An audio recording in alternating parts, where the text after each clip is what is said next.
chồng nó nằm gần, nó ra đường thơm như mít, nó gái nó nịnh như hoa. Về nhà mặt chờ vợ cũng một đống như này thì thằng nào nó thích. Xin mời.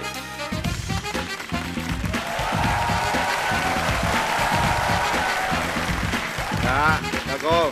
Dạ chào cô. Mời cô ngồi ạ. Dạ mời cô ạ. Dạ chào chị. Xin mời chị ngồi ạ. Mời cô giới thiệu về mình. Tôi là Trần Thanh Mai, Việt kiều của Hàn Quốc. Ở Hàn Quốc 20 năm, trở về Việt Nam được 9 năm. Từ lúc về cưới con dâu là ở Việt Nam luôn, không về nữa. Năm nay mình 60 tuổi rồi, làm cái nghề xây dựng và đầu tư. Dạ. Trong dự án thì có ông xã là người Hàn Quốc. Anh nhân sayo. Kamsahamnida. Kamsahamnida Kapmita. Thì cho gửi lời chào đến các bạn MC cũng như tất cả các khán giả trong trường quay. Và xin cảm ơn các bạn đã nhiệt tình ủng hộ cho chương trình. Dạ, xin mời chị giới thiệu về mình ạ. Quyền Linh, chào Lê Lộc, chào quý vị khán giả. Con tên là Nguyễn Thị Kim Liên, nay con 29 tuổi. Con làm nghề nội trợ. Chị làm dâu của mẹ 9 năm rồi. Dạ, được 8 năm mấy. Nhưng mình có em bé chưa chị hả? Dạ, mình có 2 em bé rồi. Một bé 7 tuổi, một bé 5 tuổi. Wow. Chúc mừng luôn. Phải nói là khi mà nhìn cô không ai đoán cô 60 tuổi cả. Đúng rồi. Cô có thể cho chương trình được biết là những cái ngày đầu tiên gặp gỡ cô, con dâu tương lai của mình á, cô cảm nhận thế nào người cô con gái này? Khi mình lên Lâm Đồng thì đi công tác với một cái dự án để làm xây dựng á, thì anh làm chung với lại anh trai con bác của cháu. Thế thì cô sang cô nấu cơm dùm cho anh nhà có khách. Lúc đó là ông xã tôi là người nước ngoài mà đi đến cái vùng sâu vùng xa là người ta cũng như là nâng trọng lắm. Thì người ta mới đưa người để phục vụ bữa ăn các thứ, thì tôi thấy cháu dễ thương. Nhưng mà lúc bấy giờ chưa có nghĩ gì đâu, mà chủ yếu là ông già chồng.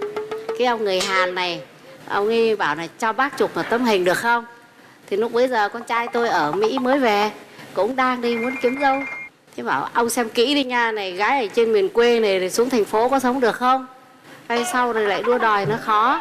Thì ông bảo tôi nhìn con bé này mặt hậu hĩnh, bà cứ đem nó về làm kế toán công ty trước đi, rồi mình xem tính nết nó thế nào. Thế thì cháu về dưới này làm kế toán. Trong thời gian làm kế toán thì bác cũng dạy cho nấu ăn, dạy làm kim chi và dạy làm tất cả các món ăn Hàn Quốc. Thì cháu này cũng rất khéo. Khi nấu thì bố thích lắm. Bố ấy bảo là con này được đấy, nó cũng thông minh, bà cưới đi. Thế mà đấy, ngày xưa tôi mê tín thì tôi bảo này, tôi đi coi bói. 2 cái tuổi tôi bảo, người ta cứ bảo không được. Thằng chồng hơn vợ 1 tuổi. Tôi coi bói về thì tôi bảo này không được đâu, 2 cái tuổi đi về nhỡ con mình có chuyện gì nó ngắn ngủi không thích. Ông già ông mới xúi thằng con trai, ông bảo bây giờ mày cứ nói dối mẹ đi, để chừng 3-4 tháng sau đi, rồi nói với mẹ là con có bầu với con rồi. Nói dối. Thế thì thằng con trai nó bảo được không ba, ổn không? Hai biết nó rù rì sao nữa. Cái lúc mình về nó bảo Liên nó học gần xong rồi mà giờ sang làm cho mẹ, thấy nó nhớ nhà, nó muốn về nhà. Thì con mới cho con bé này về nghỉ phép được 5-6 ngày á. Thì nó mới gọi, nó bảo mẹ giờ con nó ở với cố có bầu thì mẹ tính sao? Cái mình nói thật không đó, con người ta con gái nhà mày làm ăn kỳ cục à. Tôi mắng nó xối xả nó, thì tôi lại gọi điện cho ông bà này thì bố mẹ cũng có gửi gắm. Tôi bảo con tôi nó nói vậy nhưng mà tôi không biết làm sao. Mà nếu lỡ vậy thì giờ anh chị tính thế nào? Bà bảo bây giờ tôi gửi cho chị đi, tôi đâu có biết nó ở nhà chị thì tự chị phải xử lý chứ sao tôi biết được. Bà xui bà nói vậy thì mình bảo thôi chết rồi, phen này thì chắc là phải đi cưới bố nó luôn rồi. Chứ bây giờ mà nó lỡ thế này mà cháu nhà mình thì đưa cho thằng nào nó nuôi thì nó đánh cháu mình chết. Không được. Rồi, sau đó là bắt đầu mình tiến hành luôn. Thì mới điện về Hàn Quốc, ông nội bà nội Hàn Quốc sang để đám cưới. Những cái ngày đầu tiên á, chị có ấn tượng gì với mẹ chồng không? Ngày đầu tiên thì mẹ chỉ lên là làm khách của nhà anh thôi, nên mình cảm thấy đây là khách thôi, cho nên là thấy mẹ thoải mái lắm, chứ không phải là đem đi xem mắt con dâu này kia mà có áp lực. Nhưng mà khi mà mình biết mình sẽ làm dâu mẹ thì mình cảm nhận đây là người mẹ chồng thế nào? Dạ tại vì em xuống em là làm cho mẹ là ở chung rồi, nên biết cái tính của mẹ là thẳng thắn, cũng có nóng tính nữa. Lúc về làm dâu có sợ không? Dạ cũng sợ lắm, sợ như cọp chết. Có bao giờ bị mẹ chồng la chưa? Dạ có chứ. Sai cái gì là mẹ la liền luôn, chứ không có để bụng. Chứ lúc về làm dâu thì cô có thấy rằng nó khác so với lúc mà làm nhân viên mình lúc đầu không? Khác. Khác sao cô? Nó đi theo nó nịnh ông già chồng chứ nó không có lẫn tươi. Ủa sao kỳ vậy? Tại ông già binh quá, ông già binh dâu lắm. Ông nói là hiện nay ở Hàn Quốc thiếu rất nhiều phụ nữ và phụ nữ rất được tôn trọng. Thì ông theo cái nếp sống ở bên đó. Ngày trước thì Hàn Quốc là cái thời tôi đi làm dâu là khó khăn vô cùng, khổ vô cùng luôn, hơn ngoài Bắc mà gia giáo rất là nhiều. Khi mà muốn đi ra ngoài này phải đứng khoanh tay cúi rạp người xuống thưa mẹ con đi chợ. Sau 10 phút quay đi giật lùi trở ra chứ không được quay lưng mà đi đâu. Đúng vậy đó hả? Dạ. Từ ngày tôi làm dâu này 30 mấy năm nhưng chưa bao giờ ngồi chung cơm với bố chồng, ngoại trừ bố mẹ chồng sang Việt Nam. Ở bên đó là phụ nữ ngồi bàn dưới, đàn ông con trai với chồng là ngồi mâm trên. À. Dạ. Nhưng mà lúc mà cô dâu về cô có áp dụng cái đó không hay là thoải mái hơn? Không, mình làm dâu nhiều vất vả quá. Đến khi con nó về thì cứ nghĩ nó là con gái thôi. Vì cô có 2 con trai, không có con gái. Nhưng mà có những cái thực ra là nó cũng không được như mình muốn. Bởi vì bây giờ lớp trẻ thì nếu mình nằm căng quá đấy thì nó nghe chồng nó, thằng chồng nó nằm căng với mình thì mình mất con. Đôi khi lại phải nhường nó đấy chú ạ. Nhưng mà cho con hỏi tí là ở nhà cô với chị là có điểm nào hợp với nhau không? Có những cái điểm gọi là muốn học cái món này, món nọ, món kia về nấu ăn là hợp nhau. Hoặc vấn đề chi tiêu tài chính là không hợp bởi vì nó keo kiệt chúng sò. Mẹ chồng thì quá hoang. Cô ơi, vậy là cô phải mừng chứ cô. Thì mình mừng, nhưng mà đôi khi á thằng con mình nó bị o ép thì sao? Nhưng mà nó có keo với mẹ chồng không? Không, mẹ chồng mà muốn cái gì thì cũng biết ý Vậy lắm. được rồi. Rồi ăn uống có hợp nhau không? Dạ ăn uống thì mẹ nấu ngon lắm nên không Còn em có có cái nấu gì. hả? Em nấu nhưng mà toàn mấy món luộc thì em nấu được. Chú biết tôi gọi nó là cái gì không? Gì cô? Dâu ba luộc. Là sao? Là luộc Rau không? luộc, trứng luộc, gạo luộc.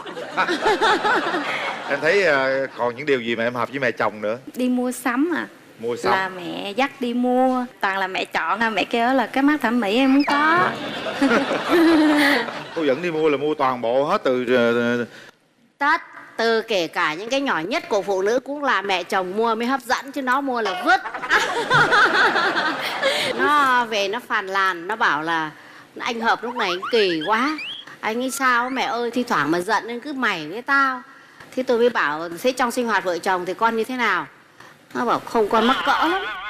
Bảo 2 con là còn mắc cỡ cái gì? Đến bây giờ cũng bảo con mắc cỡ, có xấu hổ lắm. Bảo xấu hổ cái gì? Bây giờ nhá, thứ nhất trước khi vào giường thì phải xem cái giường ngủ nó có thơm không. Rồi con xem cái áo ngủ của con nó có sạch không. Chồng nó nằm gần nó ra đường thơm như mít ấy, nó gái nó nịnh như hoa. Về nhà mặt cho vợ với một đống thế này thì thằng nào nó thích. Đúng rồi. Không? Thế thì bây giờ ấy, tôi đi tôi mua cho 4-5 cái áo ngủ. Một lúc tôi lựa màu hường này, màu xanh lạc này, màu trắng này mà von ấy. Nhưng mà tôi bảo nhà có thằng con trai út cũng ở chung. Khi chưa vào cửa phòng là không được mặc cái đó. Vào cửa phòng rồi bắt đầu thay ra. Cái quần trong cũng phải là quần ren, nhìn cho nó hấp dẫn. Trời ơi. Thế này đến khi mà trước khi mình chồng nó lên giường, ví dụ ngày nào mà chồng say xỉn thì không được nói nhiều, không được lèm bèm, vì đàn ông không ai thích nói nhiều. Khi mà say thì vào anh ơi anh mệt không, pha một cốc nước chanh bưng vô rồi massage cho nó thấy thoải mái. Nó bảo ở nhà vừa không tốn tiền vừa được vợ thế này thì đi đâu, đúng không, là không phải ăn vụng nữa. Còn cách nào để cô dạy hai vợ chồng nó hạnh phúc nữa không cô? Có chứ. Cách nào nữa cô? Ví dụ mà chồng đi ra ngoài cho đi, nhưng anh đi mấy giờ anh về, anh đi tới đâu, hoặc là em đi cùng. Nếu là bạn trong sáng thì có gì mà không phải cho vợ đi, em không phải xấu. Nhưng mà đi ra ngoài với chồng là phải mặc đồ cho đẹp, cho hấp dẫn lên. Đừng có mặc cái áo mà nó bưng quá hay nó quê mùa quá, nhìn bạn mới nhìn vợ mình mắc cỡ nó không cho đi. Tôi ra tôi mua đồ xịn, mua đầm xịn, tôi mua trang sức cho đeo, tôi mua giỏ sắt cho, đồ của nước ngoài nhập đàng hoàng. Khi đi với chồng con hãy mặc những cái này cho mẹ. Đầu tiên nó xấu hổ, nó không mặc chú ạ. Nó cứ chơi cái đồ của Lâm Đồng ấy. Tôi bảo con như thế này thì nó đi ra với bạn nó không về đâu, thay đổi ngay lập tức. Đừng có nói là bà già chồng dạy về tắm chồng rồi luôn nha. Có nha. Ủa vậy hả? Có nha. Có luôn hả? Có chứ. Làm sao? Lúc trước thì nó cứ bảo nó xấu hổ. Mạnh ai nấy tắm, thằng kia nhiều khi nó gãy lưng đâu được. Nó bảo rồi nó ra kiểu nó cũng không được thoải mái, nó cau có. Tôi bảo bây giờ nhốt hai đứa trẻ con vào phòng, mua đồ chơi thật nhiều, đổ ra đấy cho nó chơi mà kệ nó. Hai vợ chồng đi vô đóng cửa nhà tắm lại, kỳ lưng cho chồng. Rồi khe lấy cái bàn chải, kỳ cái chân cái cẳng cái nó thấy con tâm lý, nó đâu có đi đâu được. Thế bắt đầu từ đấy chị thì hai đứa tắm chung đấy.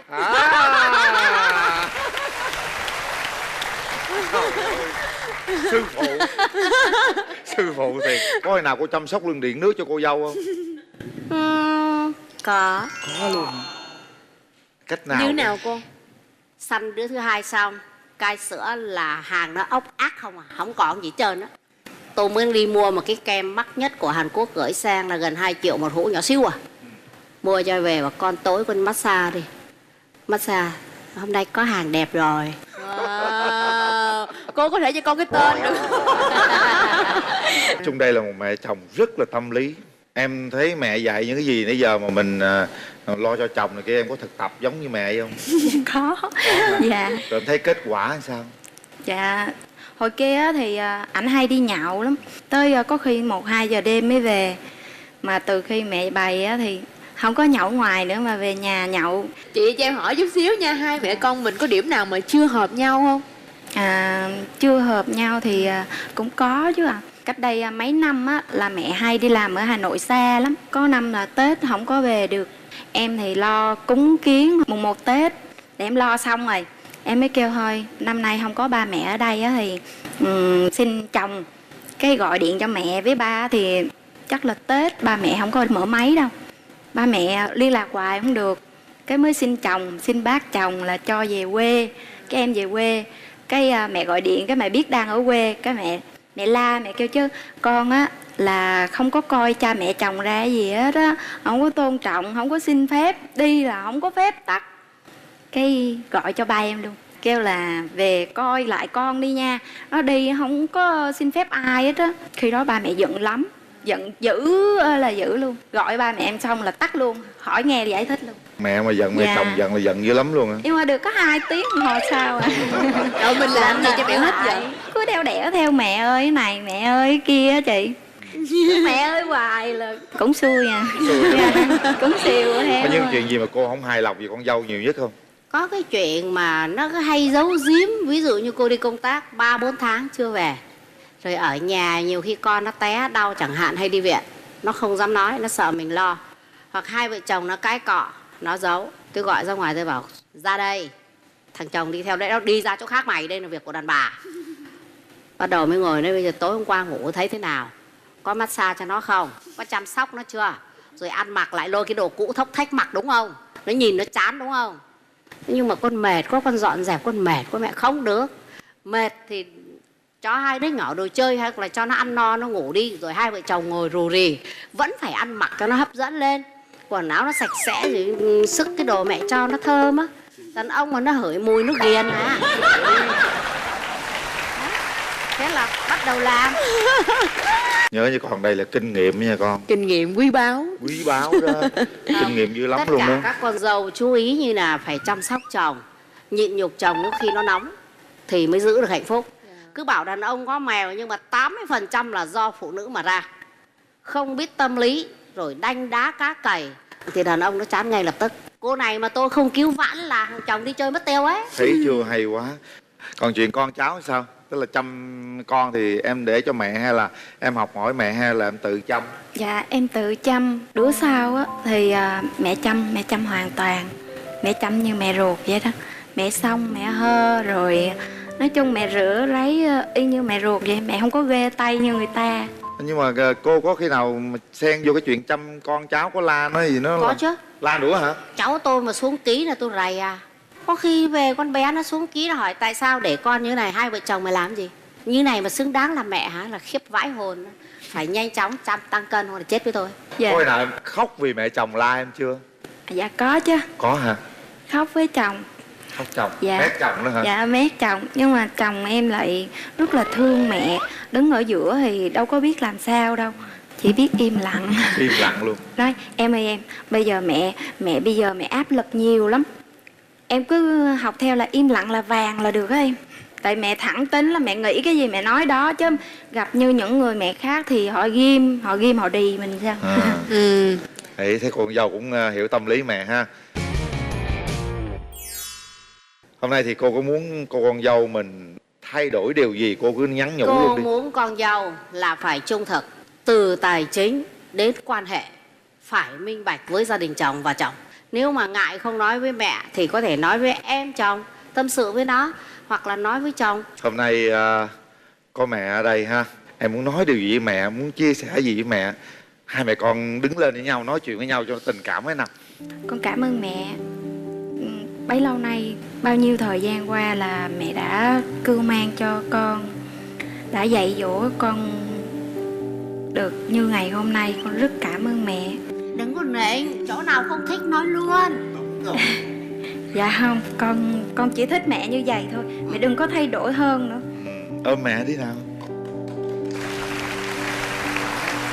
Chúc hai mẹ con cứ như thế nha, hiểu nhau nhiều hơn, chia sẻ nhau nhiều hơn. Đây là một kỷ niệm gửi tặng cho cô. Đây là một giá trị tinh thần, con xem nhìn nó nhớ lại chương trình. Tôi cũng mong tất cả các bà mẹ chồng hãy yêu con dâu như con gái ấy. Dạ, cảm ơn cô. Dạ, chương trình cũng có phần quà tặng dành cho cô.